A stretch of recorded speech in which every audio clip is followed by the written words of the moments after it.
Hello friends, कैसे हैं आप सब दोस्तों। आप सभी का हमारे चैनल अखंड ज्ञान में एक बार फिर से बहुत बहुत स्वागत है। नवरात्रि के 9 दिनों में माता शक्ति अर्थात माता दुर्गा के 9 स्वरूपों की पूजा आराधना की जाती है। नवरात्रि के दूसरे दिन माता दुर्गा के दूसरे स्वरूप अर्थात ब्रह्मचारिणी माँ की पूजा आराधना की जाती है। ब्रह्म का अर्थ तप या तपस्या होता है और चारिणी का अर्थ आचरण करने वाली, इसलिए ब्रह्मचारिणी का अर्थ हुआ तप का आचरण करने वाली। माता दुर्गा का यह स्वरूप अत्यंत दिव्य, भव्य और ज्योतिर्मय है। माता ब्रह्मचारिणी अपने दाएं हाथ में जप की माला और बाएं हाथ में कमंडल धारण की हुई हैं। माँ दुर्गा का यह स्वरूप भक्तों को और साधकों को अनंत फल प्रदान करने वाला होता है। माँ दुर्गा के इस ब्रह्मचारिणी स्वरूप की आराधना करने से तप, त्याग, वैराग्य, सदाचार, संयम जैसे गुणों की वृद्धि होती है। हिमालय के घर पुत्री के रूप में जन्म लेने के बाद माता ने भगवान शंकर को पति के रूप में पाने की कामना की और इसीलिए नारद जी के उपदेश से भगवान शंकर को पति के रूप में प्राप्त करने के लिए माता ने घोर तपस्या की। इस कठिन तपस्या के कारण ही उनका नाम ब्रह्मचारिणी पड़ा।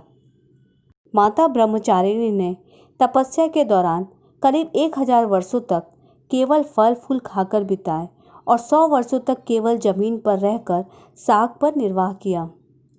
इसके अलावा माता ने कठिन उपवास रखे, खुले आकाश के नीचे वर्षा और धूप के घोर कष्ट सहे, 3000 वर्षों तक टूटे हुए बिल्वपत्र खाए और भगवान शंकर की आराधना करती रही। इसके बाद माता ब्रह्मचारिणी ने सूखे बिल्वपत्र खाने भी छोड़ दिए। कई हजार वर्षों तक निर्जल और निराहार रहकर तपस्या करती रहीं। पत्तों को खाना जब छोड़ दिया तब उनका नाम अपर्णा पड़ा। इतनी कठिन तपस्या के कारण ही देवी का शरीर एकदम क्षीण हो गया।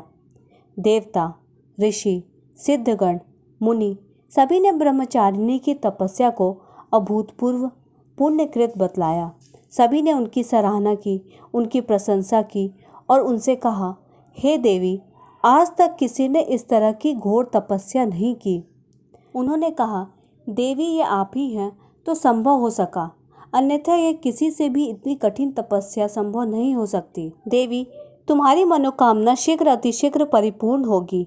देवों के देव महादेव भगवान चंद्रमौली शिव जी तुम्हें पति के रूप में ज़रूर प्राप्त होंगे। अब तपस्या छोड़कर घर लौट जाओ। तुम्हारे पिताजी तुम्हारे लिए बहुत ही परेशान हैं और तुम्हें खोजते खोजते तुम्हें यहाँ ढूंढ कर बुलाने आ रहे हैं। तब ब्रह्मचारिणी की इस कठिन तपस्या से हमें ये सीख लेनी चाहिए कि परिस्थितियाँ कितनी भी कठिन या भयावह हो, हम सबको अपने मन को शांत रखना चाहिए, मन को विचलित नहीं होने देना चाहिए। हर समस्या का एक न एक दिन समाधान जरूर निकलता है। माता ब्रह्मचारिणी देवी की कृपा से सर्व सिद्धियाँ प्राप्त होती हैं। दुर्गा पूजा के दूसरे दिन माता दुर्गा के द्वितीय स्वरूप अर्थात ब्रह्मचारिणी स्वरूप की पूजा आराधना कर भक्तगण अनंत सिद्धियों को प्राप्त करते हैं।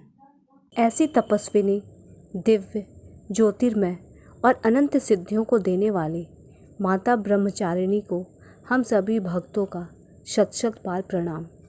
जय माता दी। वीडियो पसंद आई है तो वीडियो को लाइक कीजिए, शेयर कीजिए और अगर अब तक आपने मेरे चैनल अखंड ज्ञान को सब्सक्राइब नहीं किया है तो इसे सब्सक्राइब कीजिए। साथ ही बेल बटन को भी प्रेस कर दीजिए जिससे आपको मेरे नए आने वाले वीडियो के अपडेट्स और नोटिफिकेशंस आसानी से मिल सकें। Thanks for watching.